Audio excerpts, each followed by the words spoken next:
So the topic is decisions. And what I'm going to do is to, oh, that's clever. I've covered up my controls, so I can't actually see. There we are, that's better. What we're going to do is we'll have a quick round of introductions. I think, well, I know that I know everybody on the screen, and most of you have met at least one other person, but we'll do a quick round of introductions anyway.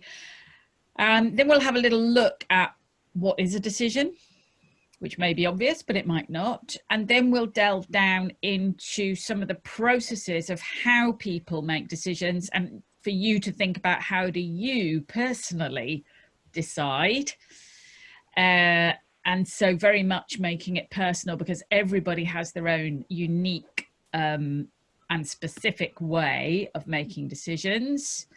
Then, having gone through that, I'll look at three aspects. I'm going to look at limiting decisions in your life that maybe are that either that you regret, or that are holding you back, or that have caused you problems, and ways of reframing those. We'll look at how your filtering patterns influence how you make decisions. And we'll also explore how your unconscious preferences can help you to make decisions. So those are the three sort of routes I'm going to take. There'll be a practical exercise for each of those. As we go through, you might like to think about which of those three would you like to practice tonight. But as I say, I'll give you the crib sheets for all three so that you can do them in your own time if you want to. When we've done the practice, which I'm looking at the numbers, we'll probably do that in pairs. That'll probably make sense. Have I got the logic right? It'll be some pairs and some threes. Yeah, that'll work. Then we'll gather back together, reflect on what you've experienced, anything you want to discuss and share, and then we will bring it to a close. I'm aiming to finish, as always, somewhere between 7:45 and 8 p.m. our time. And I have no idea what that would be in Ontario, but let's say in under 2 hours from now. Okay, let us just have a couple of introductions. So I'm looking at my screen, and it won't be the same as yours, but I'm just going to go clockwise from the way I can see people. And just ask you to just tell us who you are, and if there's something in particular you're interested in about decisions, feel free to share, but equally, if you don't want to, just tell us who you are, that's enough. So, Emma, you're clockwise on my screen. Would you like to go first? Okay, I'm Emma from Aberdeen, but I'm in Edinburgh with my mum at the moment, which is lovely. And I just love to come along to the grapevine, so I just came along because this is what the topic was today. So not particularly interested in decisions, but not interested. I like that. Not particularly interested, but not interested. Perfect. Jen, what about you? You're next on my screen. Hi, I'm just outside Stirling just now, but from Peterhead, as we've discussed. I am interested in decisions. I don't often come to the grapevines, but this one particularly stood out to me, so I'm excited to see what we're doing. Can I ask what about it stood out to you? I'm not sure, to be honest. Interesting. So we might find out. Perfect. And you're next on my screen. Hi, I'm Anne Gage. I'm in Ontario, Canada, about an hour northwest of Toronto, if that means anything to anybody. And yeah, decisions are something I sometimes struggle with. So I'd like to understand better my own decision-making mode and how I can improve, make faster decisions.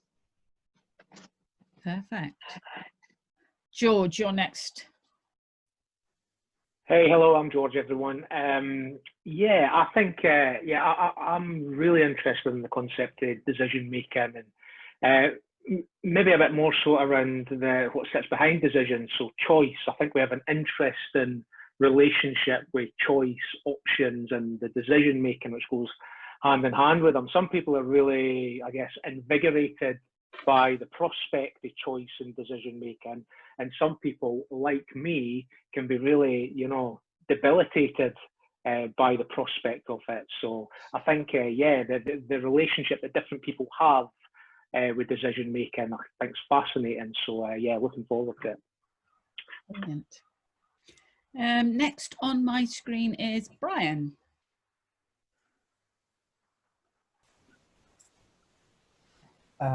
Brian's got his microphone. You Oh yeah, Brian, sorry, sorry, you're still on mute. Yeah. It's funny, we did that the last time. Good evening, folks. I'm Brian Shanks from Kintore in Aberdeenshire. I've been involved in Madeline's NLP stuff now for quite a while and did Master NLP last year.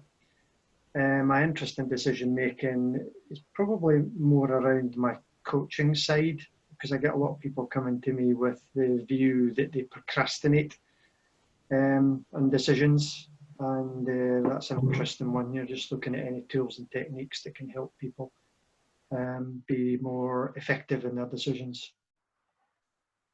Perfect. Brilliant. Abby? Hi, yep, Abby, live in Edinburgh. I make decisions all the time. I probably make 100 a day without thinking twice about it, and I'm very happy with that. And I never look back. But I find sometimes it frustrates me when other people can't make them. And obviously, I would like to learn how to coach better people that work with me on how to make decisions so that they can make them. And also the people that I work, I'm in recruitment as well. So candidates and clients I work with, you know, I can help them make decisions more easily. And I have used NLP tools in the past, but I always think it's a good one to do, even, you know, to be able to know how other people think through decisions as well, rather than that magic thing that seems to just happen to me. Brilliant. Thank you, Abby. And next, going around my screen is James. Hi there. My name's James. I'm from Edinburgh, and I guess coming into this, I was thinking like decision making in terms of like, I guess the trouble I can sort of have is sometimes I kind of have the tendency to sort of linger on decisions when like really I could just sort of try and make them quickly and not really think too much about it. But the interesting thing, what that I sort of picked up on what Madeline said was like, in terms of viewing decisions as in like decisions you've made in the past, like ones that held you feel like hold you back. Like I can't really think of ones that I can't really think of ones that that have held me back, but it was just quite an interesting way, a different way of thinking like about decisions in general, and like ones you've made in the past, like, and not just like decisions you're currently making or the ones that you're going to make in the future. Yes, it is so interesting because actually we tend to have a different relationship with each of those three types of decisions. So the ones we've made in the past have shaped us where we are today. The ones we're making at the moment, we might be like Abby, capable of making 100 a day without thinking about it, or like George described, some people feel debilitated by decisions in the present. And then the decisions in the future, some people act as if future decisions are already made, which in itself is a decision, and other people keep all their future decisions open, you know, which is in itself a decision. So each person tends to have a different relationship with those three types of decision. And it's one really, even it's not one of the exercises I had put down for tonight, but a really good piece of self-reflection is just to explore your own relationship with past, present and future decisions, and notice, you know, how do you treat each of them? Do you treat them the same? Like, for example, some people constantly remake past decisions, as in they replay them and play them out with different alternatives, even though they've happened and they can't be changed. Whereas other people, once it's made and it's gone, they let it go. It's like, okay, that one's done. It's gone now. You know, there's no right or wrong answer, but it can be a really useful self-reflection and a bit of personal growth to look at your own patterns and notice that whatever you're doing, there's a positive intention behind it, which means it works in a lot of situations, but no strategy will work in every situation. So maybe to look at your own personal flexibility. If you're a slow decision maker, practice being quick. You know, if you're a quick decision maker, practice reflecting for longer. You know, they're not right or wrong, they're not good or bad, they're just different, and they add to your own personal flexibility, which is always useful. So fabulous, great. It was a great place to begin the evening with those different introductions. Thank you very much. I'm going to think about what a decision actually is. A decision, the word decision comes from two Latin words. The second one, the scission bit, is like scissors or incision. It's to do with cutting.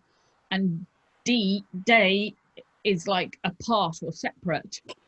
And I find that really interesting. So the root of the word is cutting two things apart. Like once you've chosen one, the other one is cut off to you. That's where the root of the word comes from. So actually to think of every decision as a choice, and that you're choosing one thing and therefore not all the others, every single choice you take, like you chose to get up at a certain time this morning, having done that, all the other options, like getting up at a different time or staying in bed, you know, they're gone to you once you've chosen to get up at that time. All the other options are gone. And that was a decision. You might not think like it was a decision. For a lot of people, getting out of bed is just an automatic reaction to the alarm clock going off, or I didn't decide, but I had to go to work today, you know, so therefore I got up. But it is a choice. It is a decision. You could have chosen to stay in bed, or you could have chosen to get up at 1 o'clock in the morning if you wanted, or you could have chosen not to go to bed at all last night, but you didn't.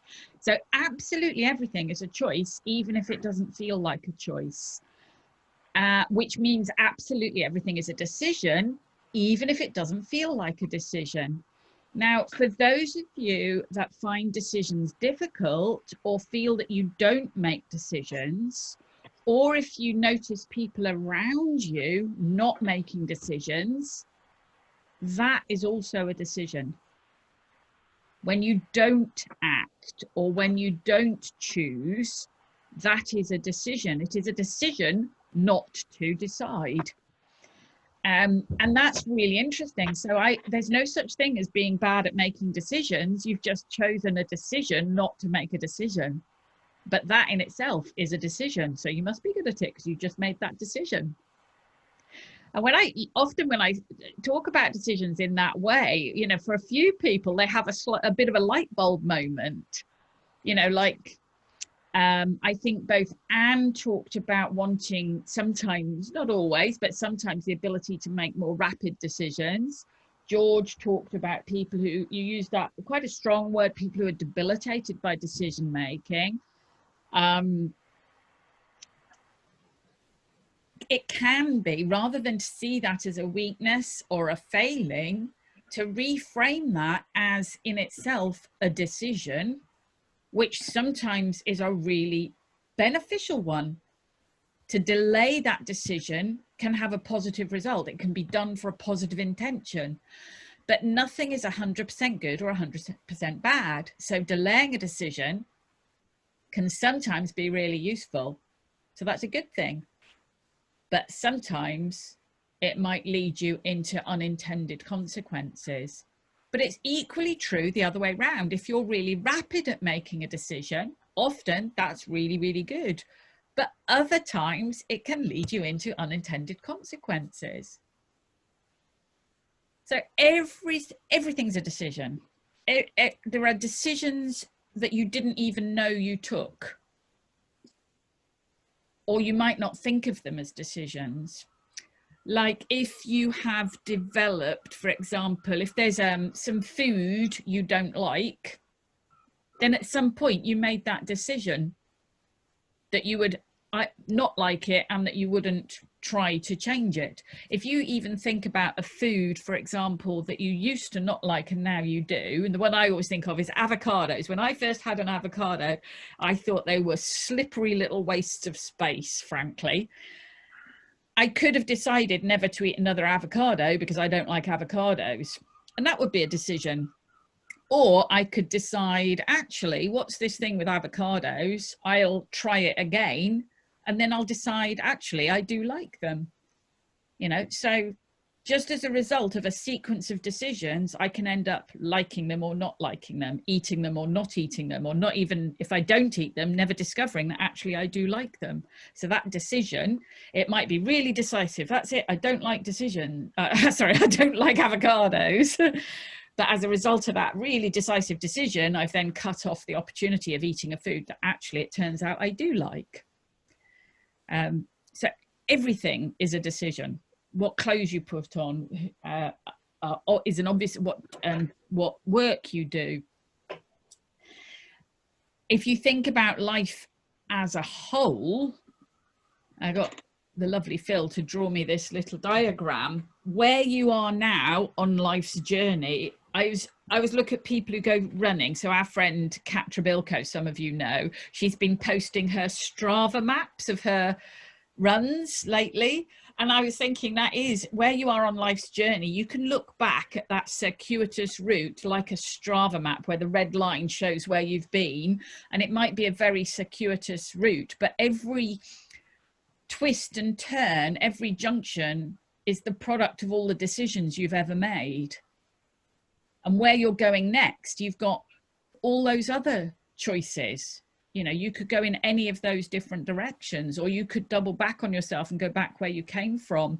So at every single step of the way, you're making a decision. And even people, a lot of people say, oh, I've gone through life without making any decisions. You know, I just fell into a job, or I fell into a career, or, you know, I just bought the first car somebody sold to me, or whatever. Those are all decisions as well. And I think it's very easy to overlook the fact that we do actually make decisions all of the time. Now, when I'm looking at this diagram, I want to get you to think about limiting decisions or decisions you've made in the past that maybe have closed down your future choices. And that could be a decision you regret, or it could be, you know, a trivial one. So if you take me deciding I don't like avocados, that was a decision I made in the past. And we could call that a limiting decision, because now if I stop eating avocados, I don't have avocados available to me in my diet. But when you have a limiting decision, or a decision that's closed you down in the past, it might be limiting your choices in the future. So there's some three basic steps that are really useful to do. First of all, if it's a problematic decision, you can reframe it. So in other words, look for the positive intention behind that decision. It might seem like a negative thing, but at the time you made it for a positive intention. Remember the NLP presupposition?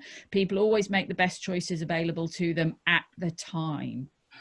It's only become a limiting decision in the light of more maturity, more knowledge, more awareness, you know, stuff that wasn't available to you back then. So you can reframe it in terms of what was the positive intention. And that's really important. That can be great for things like self-forgiveness, you know, to open the way, to be kind to yourself, acceptance, or if it's someone else who's limiting, also forgiveness of them. So you can reframe it, you can learn from it. You can say, okay, so I made that decision back then that might that might be limiting me now, but what can I learn from having made that decision?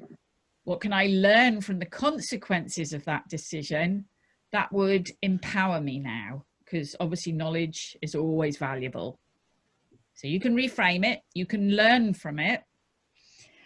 And of course, contrary to popular belief, it very rarely is set in stone. So you can change the decision now in the light of the new information available to you.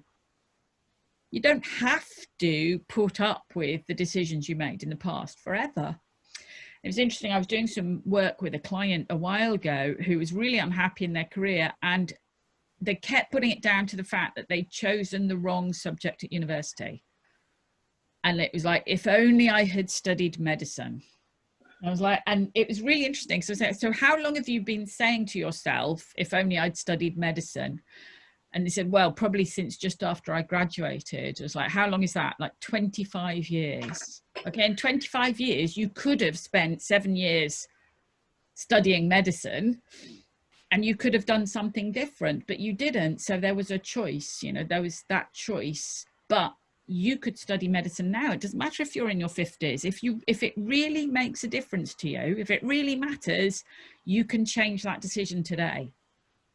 And what's really interesting is that usually raises the issue of, is it actually the most important thing? And because one of the other decisions is to decide to put your priorities somewhere else. And once he looked at it that way, he let go of any regret, because he said, no, I don't decide to go back to university now and study medicine because I've got a wife and kids and a good job and and that's more important.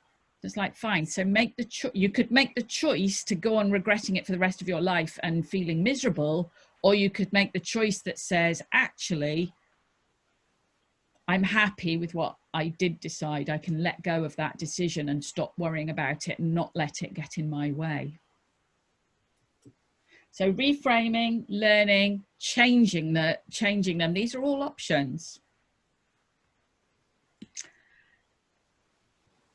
One of the things that can really help with reframing a decision that you might feel that you regret is to remember that all the big decisions in life are always made in the absence of all the necessary information. Yeah. If you waited until you had all the necessary information, you wouldn't be able to make that decision, because big decisions have so many variables and unintended consequences that it's impossible to have literally all the information you need to decide. And so when you remember that, it kind of frees you up to make decisions and not worry, like, I haven't got all the information I need. I'm just going to make this decision anyway. I'm going to do the best I can.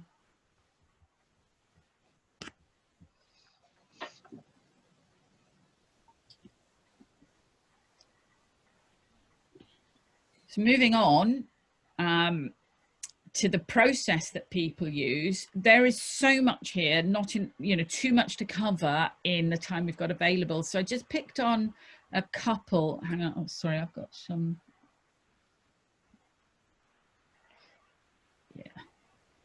Yeah. Just picked out a couple of the factors that affect how we make decisions. Sorry, before I do that, I've just noticed there was a chat and I wasn't keeping an eye on it. But yeah, so Anne made a point earlier, not making a decision often feels uncomfortable. Yes, it often does feel uncomfortable. It is still a decision though. And sometimes making a decision feels uncomfortable as well. Decisions aren't necessarily easy. Some are, some aren't, but that's a really good point. It often does feel uncomfortable. Yeah. And yeah, Brian's saying, yeah, it depends on the level. We make hundreds each day subconsciously. Yeah, like I say, just, the decision to get out of bed, put your shoes on. We make all of those without thinking twice, but certain ones, it depends what's at stake. It depends the consequences. It depends how big, depends who else is affected, lots of things. It's a really good point. Okay, thank you for that.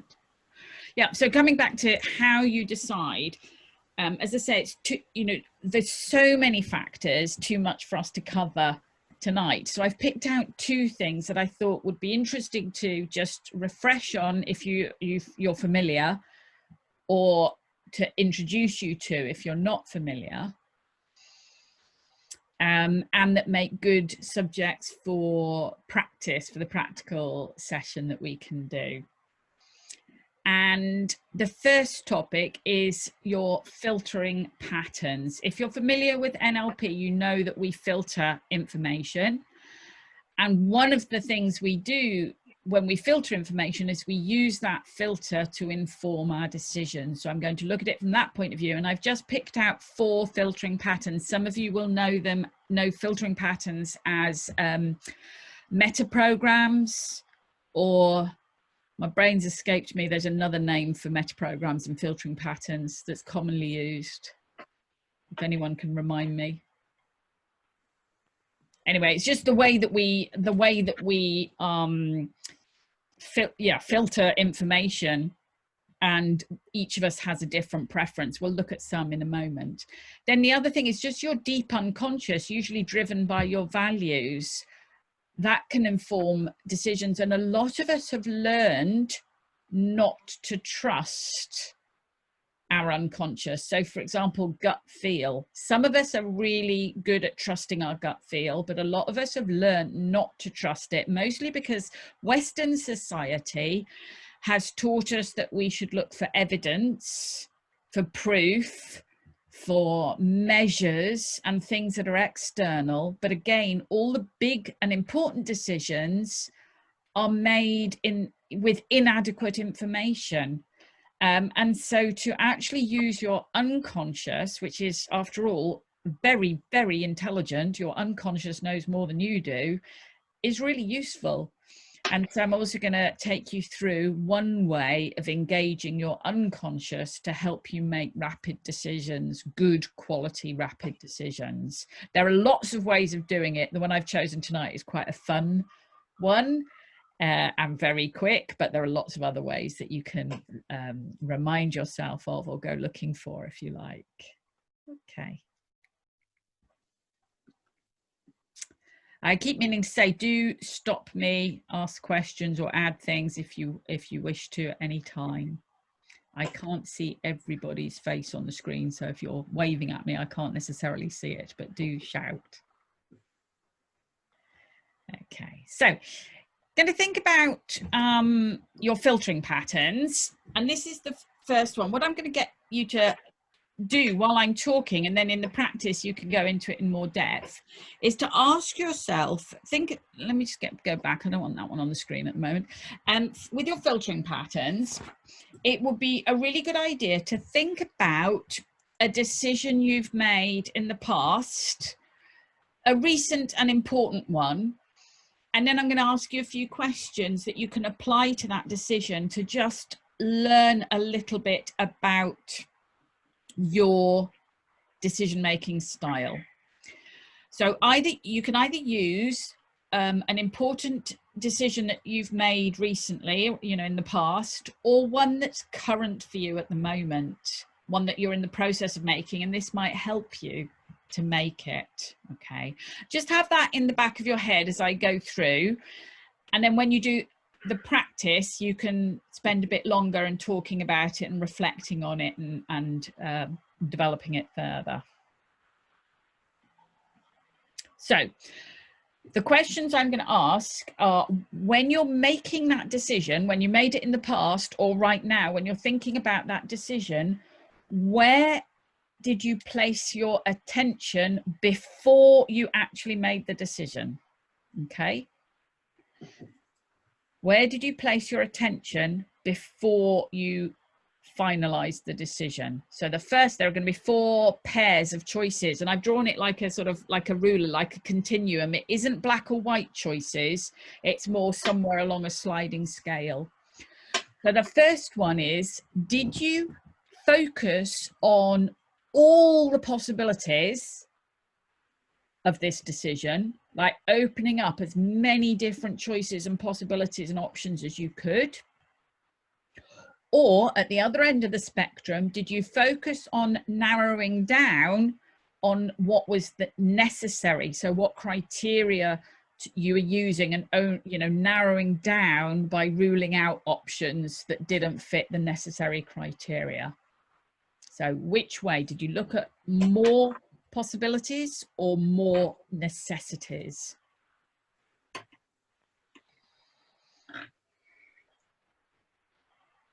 So those of you that have studied meta programs or filtering patterns in NLP will know about the sort of the difference between possibility or necessity, sometimes called options or procedures. If you've learned more the lab profile, it's people who open up possibility or people who close down against necessity. They're not right or wrong, they're just different.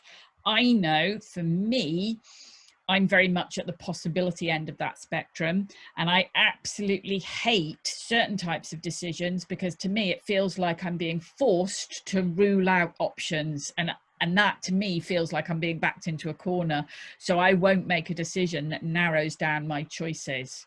I always like to have as many options as I can. So I'm much more at that end, and the necessity side doesn't come into it. For certain types of decisions it does, for some, but for some it's not, which can be frustrating for people around me because it feels like I'm putting off decisions, whereas to me I just think no, but I'm keeping all my options open, and that's not, for me it's not the same thing. So it's been a really useful insight into my decision-making strategy, and I can see when that's useful, but I can also see when it holds me back. I can see when that's appreciated by the people around me, and I can see when that frustrates the people around me. So it's been really useful personal insight. Madeline? Yeah. Could you just give an example of a possibility versus a necessity? Yeah, okay. So if the decision is where should we go on holiday, somebody who thinks about possibility will start by going, well, there's, you know, several hundred countries in the world, so we could go anywhere. Whereas someone who is driven by necessity will go, well, we've only got 10 days in September and a budget of £800. So they'll start by the criteria, whereas someone with possibility will start with all the possibilities, including all the things that are unfeasible. And they might narrow it down. Eventually they'll come to a decision, but that's not where they start. That's not where their attention goes before they make the decision. The rules might come in later in order to make the decision, but in the run up, that's not where they start. Does that help to illustrate? That's perfect. Yes, thank you. Okay. The same, I mean, things like, I don't know, choosing an outfit, making a decision, what will I wear to, you know, my friend's wedding? You know, one person might just say, well, these are the 6 smart outfits I have in my wardrobe. It's got to be one of those. Whereas someone else might go, oh my gosh, there are so many shops with outfits in a million different colors. Where to begin? You know, they're not right or wrong. They're just different approaches.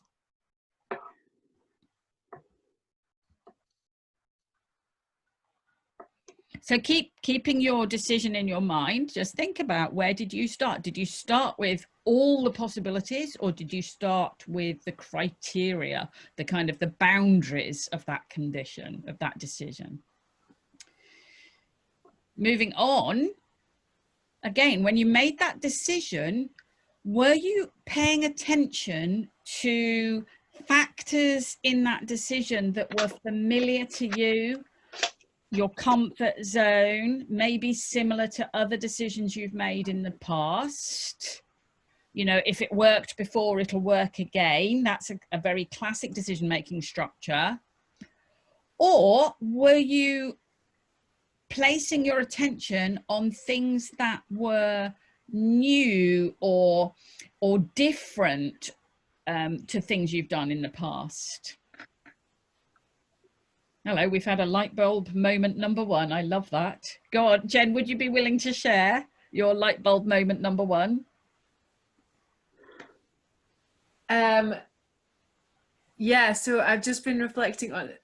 I won't bore you with the details, but there's been something I've been thinking of, and I've been so stuck, and I'm like, oh, it's because all I've been able to see is like so many millions of possibilities, and no wonder that I can't choose. And then I suddenly went, all right, well, what's the criteria? I wrote the criteria down, and I've just made a decision. So thanks for that. Perfect.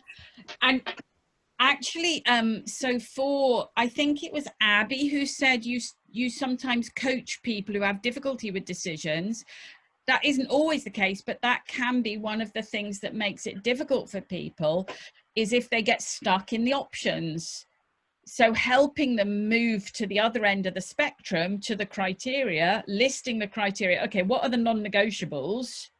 You know, can help them narrow down all of those possibilities.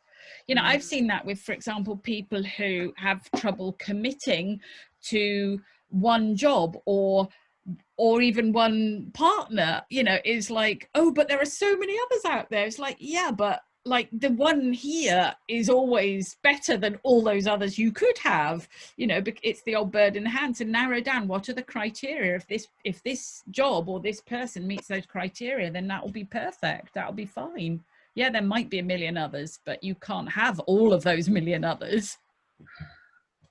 Madeline, on this next level then, things that are familiar or things, can you be both? Yes. So it is a continuum. You can be slap bang in the middle, or you can be one end or at the other. Absolutely. As with all of these filtering patterns, nobody's ever 100% one or 100% the other. They're all helpful, but they can all be unhelpful in time. So for example, if you only ever are looking for things that are familiar and similar to things you already know, that can really inhibit you from making a decision on anything that's new. So that was me with food, with avocados. It was not like anything I'd ever tasted before, and it didn't look, and it was just like, my decision was about, it doesn't match anything I know. And as a lot of fussy eaters as children are like that. They only like things that are familiar. So for example, they only like food that looks like what it is. So children that will eat peas when they look like peas, but won't eat mushy peas because it doesn't look like peas. It's not familiar, even though it's the exact same food. You know, it's not familiar to them if you present it in a different way. So if you're somebody who is at that end of the spectrum, it can hold you back from spreading your wings. But equally, if you're someone at the other end of the spectrum, only ever looking for new stuff, you won't benefit from experience, because you'll never repeat the same decision. And actually, that's how we learn and grow, by doing more of the same, you know, practice and developing. So being in the middle can be the best of both worlds, but it can be the worst of both worlds, because it can mean you don't commit either way. You know, you kind of get stuck. Yeah. So Brian's just echoed that. Sameness and difference often impact upon change, and those who have predictability can be resistant to change. That's very true. Yeah, really good point. You might find as well that in certain types of decision, you're at one end. Like, so for me, for holidays, I don't like going back to the same place twice. So for a holiday, I'm always at the new end of the spectrum. As a child, certainly for food, I was always at the familiar end of the spectrum. So for certain types of decision, you might be more one than the other. As it happens for food, I've moved over to I'm more in the middle. I won't try new things if it's meat or fish, but anything else I'll try that's new. Yeah. Cool. Brilliant. Moving on. Oh, sorry, I skipped to join decision making. Yeah, George. So I don't know if you can all see the comment. So George has just said joint decision making can be fun. I think he's being sarcastic when both parties are at opposing ends of the spectrum. Yes, absolutely. The trick there is to acknowledge and recognize it, and then do the yin and yang thing, rather than compete with each other. It's getting the best of both worlds. So, you know, if I come up with all the possibilities and you come up with all the rules, when we put that together, we should have the sweet spot that is the perfect holiday for both of us. You know, this versus that. Yeah, this versus, exactly. Yeah, it's this versus that, definitely. Or the SWOT analysis, yeah, that Brian's mentioning. There's a number of different ways to go about it. Just briefly, a couple more filtering patterns. Thinking about your decision. Before you made that decision, were you mainly paying attention to avoiding things you hate, or, you know, so in NLP speak, moving away from unpleasant things, risks, and so on? Or were you mainly focusing at moving towards things you love or what you want? So towards language in NLP, going for the things you love or avoiding the things that you hate? At one level, they sound like the same thing, but it's very much an attention filter that gives different results. Yeah. I had this situation was quite funny. So some of you know that Phil and I are going to get married soon, and in planning our wedding, I found that I had a very much an away from. So people were saying, oh, you know, what are you going to do for your wedding? And all I could think of was all the things I don't want to do. So I don't want to wear a traditional wedding dress. That was my number one. I'm not wearing a traditional wedding dress. So everyone keeps saying, so what are you going to wear? And I can't think about what I am going to wear. I don't know the answer to that. I just know what I don't want to wear.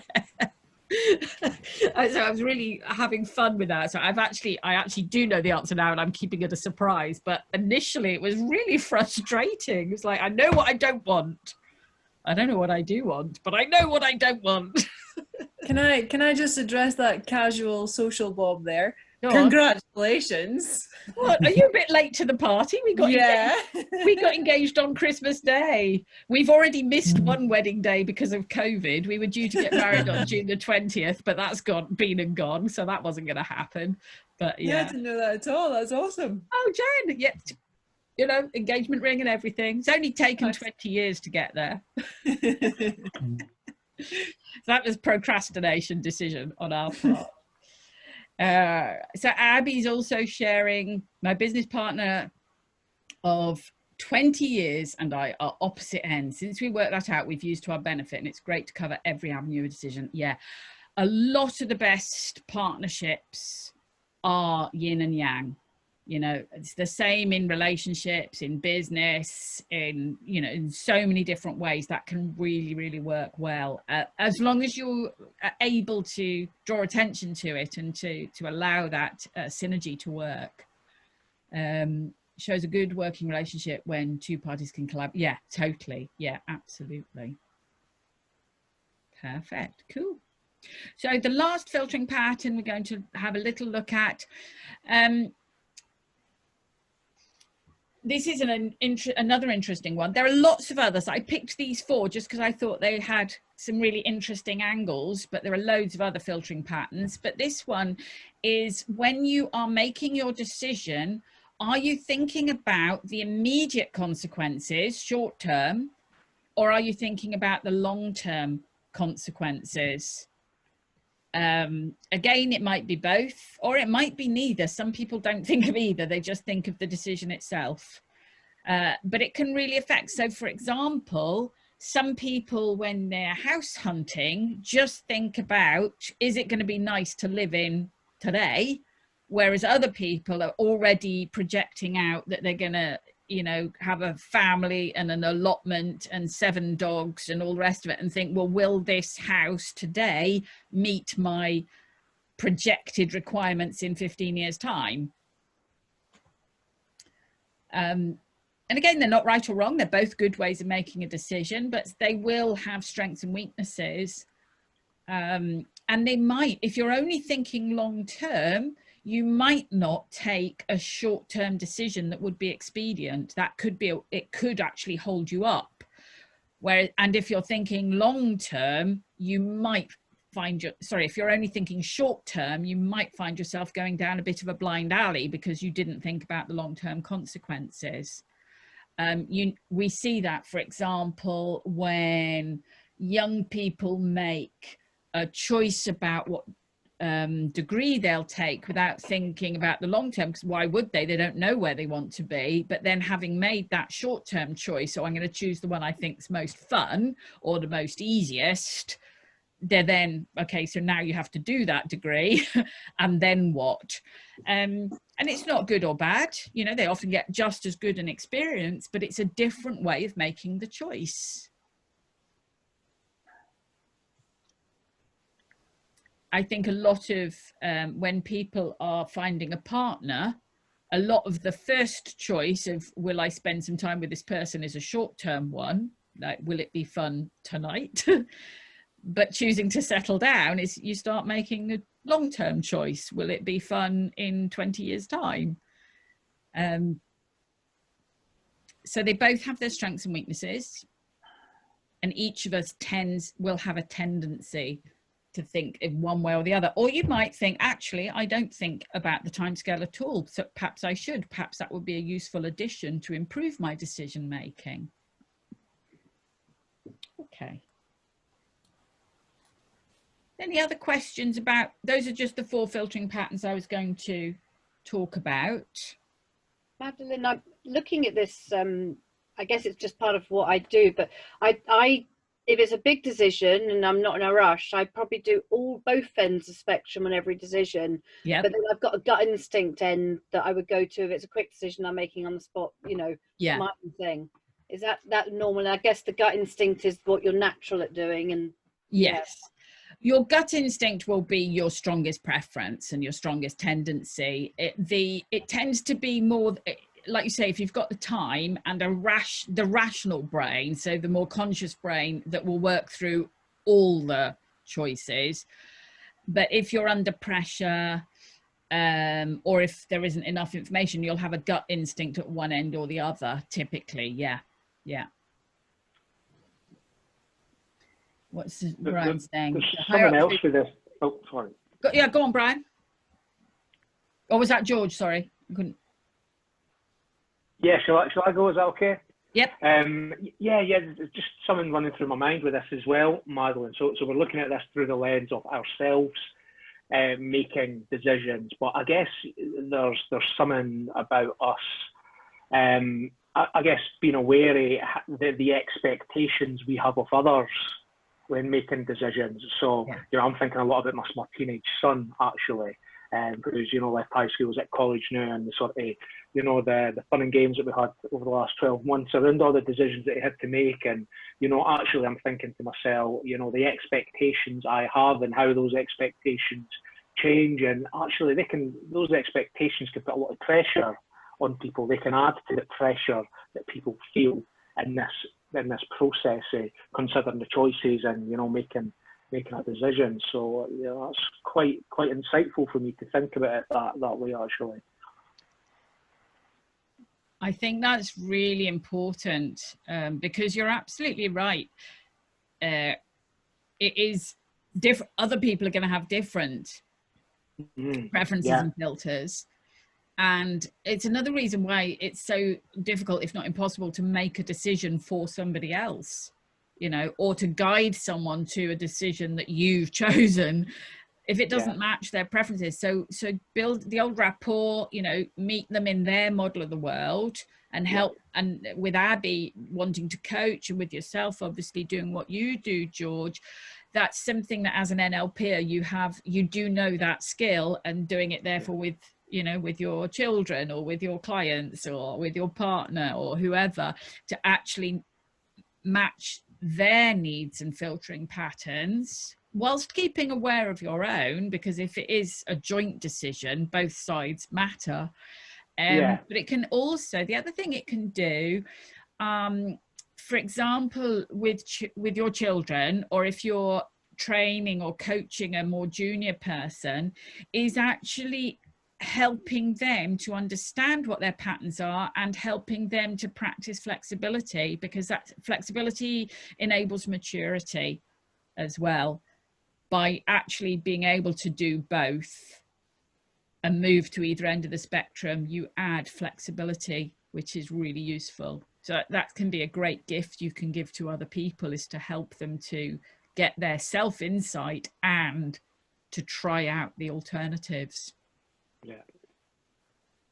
There's something about control as well with this.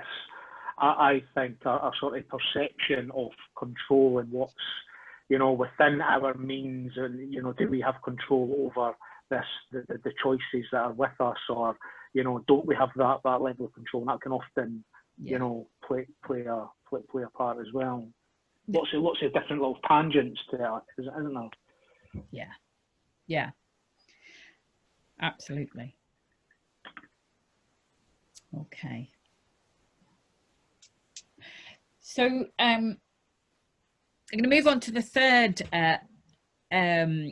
factor in decision making that I wanted to talk about tonight, just really quickly, and this is unconscious preferences. Again, there are loads of different ways of tackling this, but I just want to do it one way, and I meant to bring a prop with me, and I think I left it in the house, unless I've got one in here. No, right, okay, well, you'll have to imagine, and you'll doubtless have one. Has anyone got a coin on them? Has anybody got a coin nearby?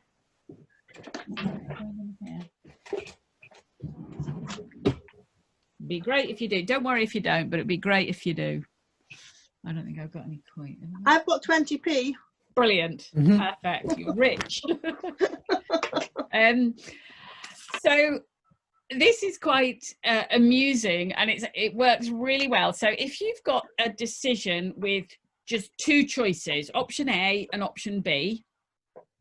So it might be, I don't know, yeah, will we eat at the Italian or at the curry house, for example? Or it could be a big decision, will I marry person A or person B?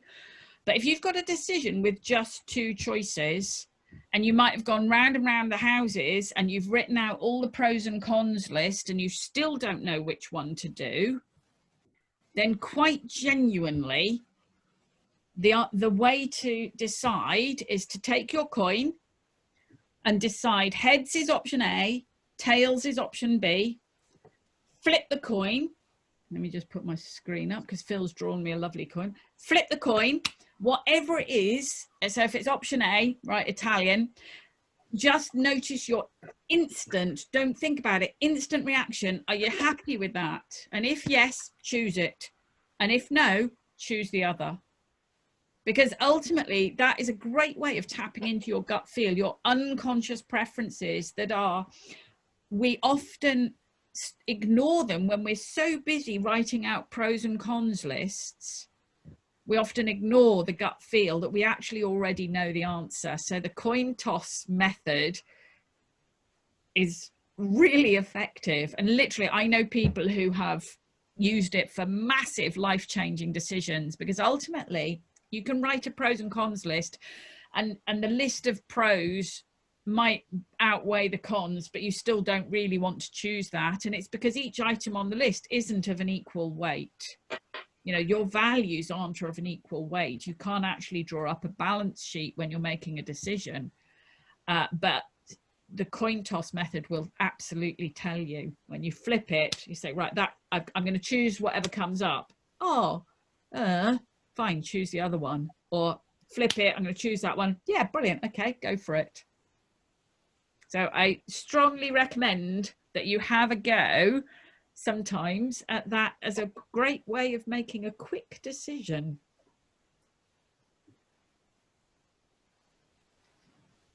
Again, those of you that have studied NLP will know about the power of the unconscious mind.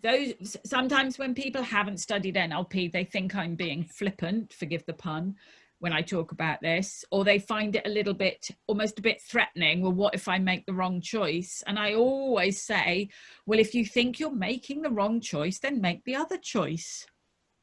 If you still think you're making the wrong choice, so you had option A and option B and you don't want either, then fine, choose option C, whatever it is. That's your unconscious speaking to you that, you know, in this moment, you don't want to make a choice for some good reason. Yeah. Can we practice that? If someone tosses the coin, the person who's got it, and they can tell us if it's heads or tails after. Yeah. Okay. So have you got an A and B choice in your head? Have you got like a decision, but that's got two options? I was thinking we all might. We could just do it in our heads and see what happens. Yeah. Okay. So you could choose even something, if you've got a real choice in your head or decision that's got just two options, use that. If you haven't got, you know, an important one, you could even think about, like, you know, two choices of what you could have for breakfast tomorrow. You know, will I have Weetabix or porridge? You know, it's up to you. Just pick something in your head right now that's got two options. Okay. Have you all got something? Yeah. So decide now that one of them is option A, heads, and the other one is option B, tails. And Emma says she's got 20p on her. Mm-hmm. So Emma's going to flip the coin for all of us. All right. And when she tells you if it's heads or tails, just quickly, just pay attention. Notice your instant gut reaction. Are you happy with that choice? In which case, that's your choice. So you're going to have, Weetabix for breakfast tomorrow. And if your instant reaction is, oh, then just choose the other one. All right. Has everybody got their choices in their minds? Yeah, Brian. Yeah. Just looking at everyone on this side of the screen. Who's on that side? Jen, have you got, I can't quite, yeah. Emma, have you got a decision in your head? Mm-hmm. Yeah, brilliant. And I've got one as well. Right, Emma, give us the flip. Tell us what our choices are, what our decision is, sorry. Heads. Oh, yeah. I'm happy. How are the rest of you feeling? Mm-hmm. Yeah. Yep. Yep. Yep. Happy. I think I've lost, I might have lost James. James, happy? Yeah, yep. Perfect. So everyone was Yeah. happy with that. Brilliant. Now just imagine, what would you have felt if it had come up tails? Just as happy? See, so it doesn't matter. If you're just as happy, then it doesn't matter. Stick with the, any decision is better than no decision. If you're actually thinking, oh, thank God it wasn't tails, brilliant, then that tells you something useful as well. Brilliant. Great idea, Abby. Thank you for that. I liked doing a joint practice. Okay, so what's the time? It's just gone, it's about 7:05. I'm going to offer you my 3 suggestions for exercises. Whoops, gone too far. Let's come back to it. I have put 2 documents in the same part of the learning portal where you found the Zoom link as downloads. James's great suggestion. So on the screen, I've just explained there are the 3 things that you can choose. They're actually not in the, they're in the reverse order to the way I talked about them. So let's start with the top. Oh no, they're in a random order. Anyway, one is use the filtering patterns, and the document I've put in the portal is just a summary of the 4 choices that I showed you before. So that's in a document for you. So, were you long-term or short-term? Were you towards or away from? Were you, those kinds of things. So that's the first exercise you could do, thinking about a decision you've made. The second thing you could do is you could do another coin toss on another, decision, and again, reflect on it with your partner. Because I'll put you in 2s and 3s and reflect on what you learned from that. And then the third one is actually the first thing we talked about, is looking at a past limiting decision and doing those 3 things. Can you reframe it? Can you look at what you learned from it? Or what would happen if you changed it now?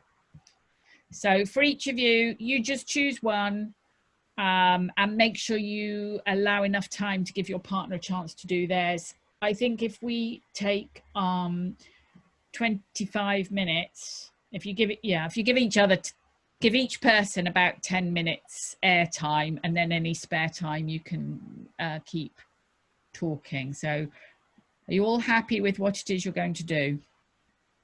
And have you found in the download, there's slightly more detailed instructions on the screen for each of those 3. Right, I am going to pop you into breakout rooms. I'm just going to let the system decide who goes with who.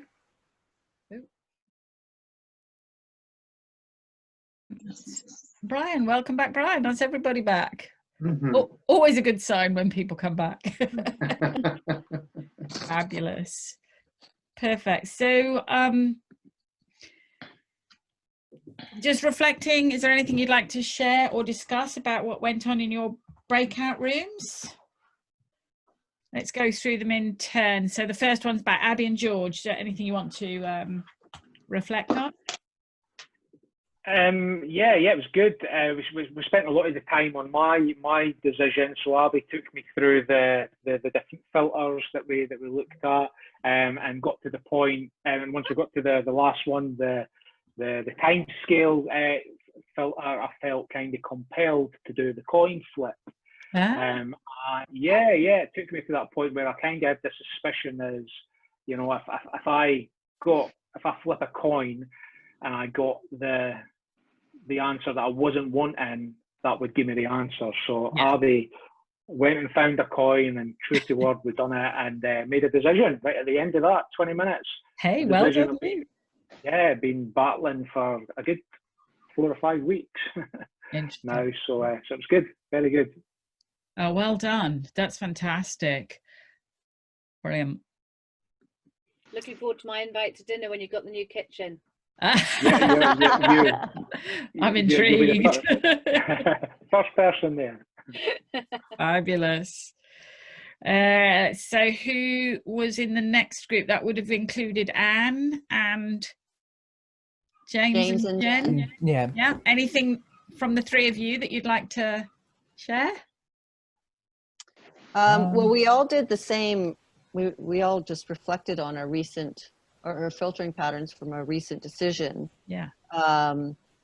And in mine, I know I look for a lot of the possibilities. That's where I get stuck. Yeah. Very simple decision. Probably good that you were in a group with Jen, given her experience just earlier tonight, when she took all of the decisions and then just went, well, hang on, but what are the necessities, and, you know, cut them down. Yeah, and that was basically what I realized, how I made the decision, because I had a very limited time frame and wasn't able to do all of the possibilities. Yeah. Brilliant. Well done. Yeah.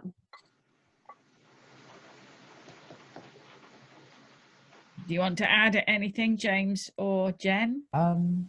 Yeah, James. I guess the interesting thing is you can have sort of both what's possible and what's necessary at times, just because like when you're looking for possibilities, you're also looking for things that are relevant. It's like, okay, there's this, does it have this, that, or the other? Yeah. So often with that one, it can both often works like in a certain way, like sorry. No, you're absolutely right. Yeah. They feed off each other sometimes and help the decision. Yeah, you're right. Good.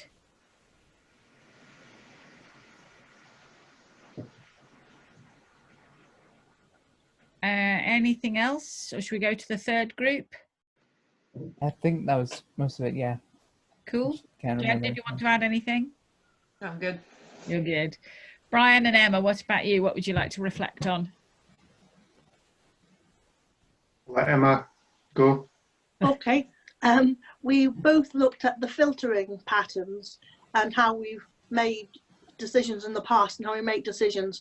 And in the past, I've studied Myers-Briggs personality typography with my stepfather. And I thought it was quite interesting how that fitted in very much with some of those filters. Yeah. So as we both knew about that, that was quite an interesting discussion as part of it. Brilliant. Yeah, there's a big overlap. The Myers-Briggs are often also called filters. And so it's a great thing to add in to look at your decision making based on your Myers-Briggs type as well. Brilliant. Oh, what a great variation. Well done. Thank you. What we got as a follow on from that, though, was that in the twice I've done Myers-Briggs, 10 years apart, that was a different profile. Yeah. And some would argue that perhaps that wasn't possible. But having changed from a very structured career in policing and gone into a very different world of oil and gas consultancy and a very more creative sphere, the only thing that stayed constant was the slightly introverted personality, and the rest changed. Yeah. It's quite interesting. I'm same as you. I've done it twice, with a big gap and been very different. And I think a part of it is also fitting in. So like you, when I was in the corporate world, mine was a very corporate profile, but I don't think that was my true profile.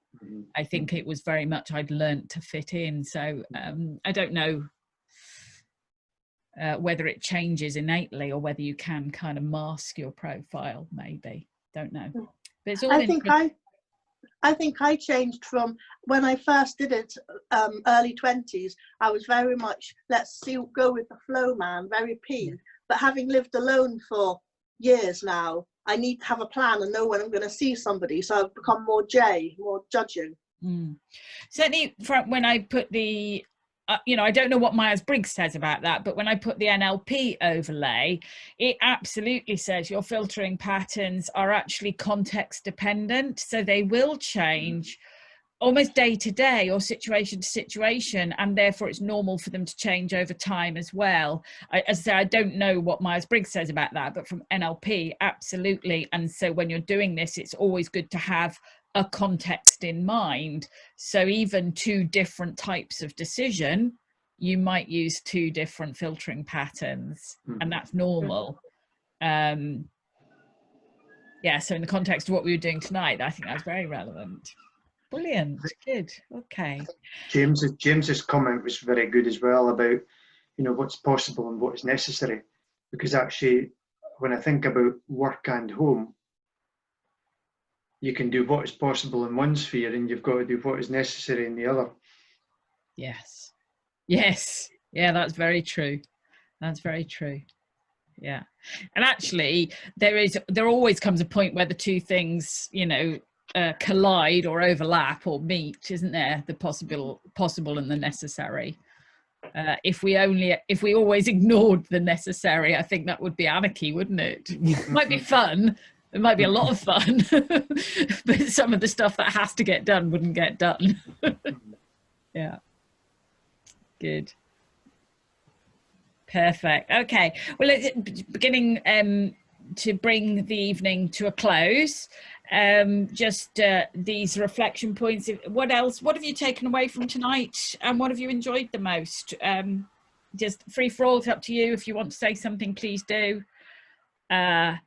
I'll go clockwise around my screen again, if that's all right with you. So I give everyone the chance to talk if they want to. So what have you taken away, and or what have you enjoyed? Oh, my screen sequence has changed. So I've got George first now. Okay, so yeah, really enjoyed this session. Decisions are a, you know, big thing for me.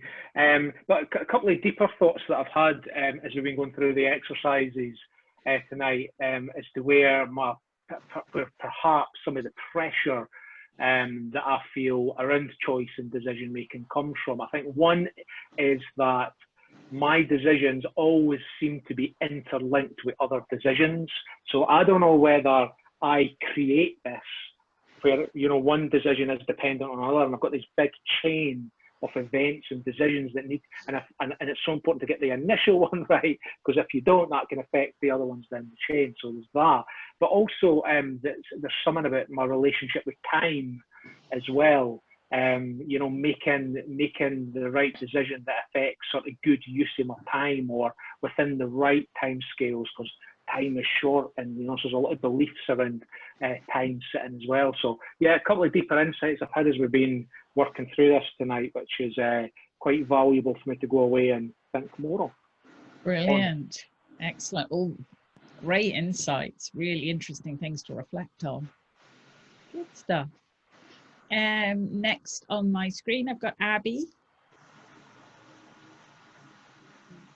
Yes, I think I just sort of put one of mine up, and I realized this during this thing when I was trying to think of things to use, that I make my decisions at work very easily, but I don't actually make personal decisions so easily. I put them off.